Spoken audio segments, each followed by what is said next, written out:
Michael, so this is an event in London. Game of Thrones has a lot of British cast members who have all gone on to do really well for themselves. Has Game of Thrones become like the new staple thing, do you think, for rising British stars? I think for myself, it has been extraordinarily flattering to be cast in Game of Thrones, because when I look at the show as a fan, I don't see one bad performance in it. I see everybody doing stunning work, and it has been very flattering for me to be a part of that. It is a phenomenal Game of Thrones, and it has certainly on a personal level transformed my career. Yes, I do think that they cast it extraordinarily well, and I do think that people do extraordinarily well out of it, and I for one am extraordinarily grateful to have been a part of it.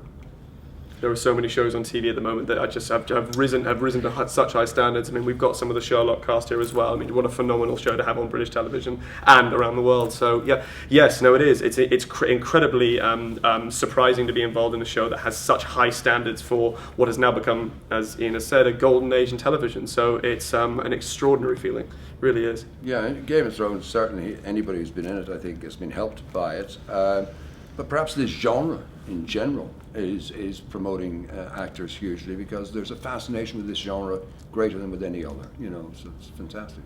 And the show deals with quite a lot of controversial issues. How important is it that the show addresses some of the issues that are in it? What I think about the show is, it's not good guys, white hats, bad guys, black hats. This is real life. It is the genius of George Martin that he has created this world, and David and Dan and Brian and all the others, Bernie, that they have brought this vision to the television screen with such incredible production values. You are in the world of Westeros, and it's so exciting.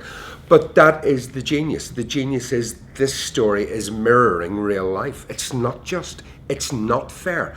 And there are big dangers that we are completely ignoring while we squabble over this throne or that throne. It's stunning allegory. I think there is also another side to Game of Thrones, which is that whilst there is some aspects of it that you can relate back to your current life, that it's not massively similar. In a lot of ways, some of the storyline is very much based within its own world. Like when I saw the fact that Lonzo comes back as a religious fanatic, the fact that things are now unpleasantly going on in the Middle East, it was a coincidence. It was a coincidence that these things started to descend into chaos in the Middle East at the time that we chose for that storyline to come out in season 5.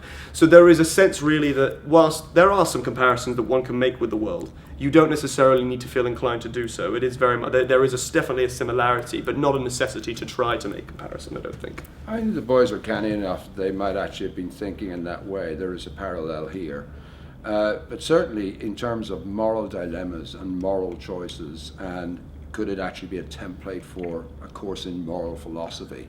Yeah, it has those kind of smarts about it, I think. And obviously we're coming towards the end game of Game of Thrones. Who, in your opinion, should be on the Iron Throne? You first. I think no one. I think there'll be a Holocaust. I think, yes, he does. Dragon Holocaust. I also agree that no one. I think it would not particularly interesting to see one person on there, but I can't remember even what I said before. What was my opinion? Someone tell me my opinion. Stop. What was it? Sansa. Yeah, that was it. Yeah. Sansa Stark would be a potentially good queen. I will be the minority report. I completely disagree with him. I do think someone will take the Iron Throne. I don't care who it is, as long as Tyrion and Varys are advising that person. I don't care.